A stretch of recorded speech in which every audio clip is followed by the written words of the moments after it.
Welcome to How Logical, the world of tutorials where complexity meets technique. You're watching BIGO Live Series Part 11. In this video, I will show you how to live stream in BIGO Live application. So for that, open your BIGO Live application first. In this homepage, you will see 5 different icons below. Click on that little camera icon at the center.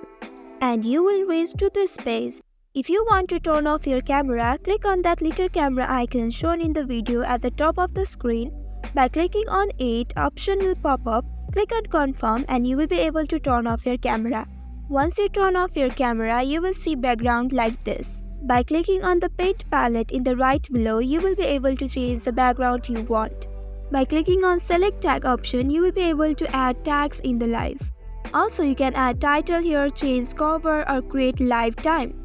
If you want to make this live private, you can click on that arrow next to the camera and options will pop like this. By clicking on this private, only those viewers that are invited by you can enter or watch this live. Once you are done customizing the features, go ahead and tap on that Go Live option. It will take 3 seconds and your live streaming will be started. By clicking on that chat option below, you will be able to chat with your viewers.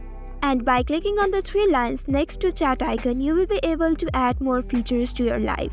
Now to stop this live streaming, click on that cross icon at the top right corner of the screen. Once you click on there, options will pop up to continue or quit broadcast. Click on quit broadcast to stop live streaming.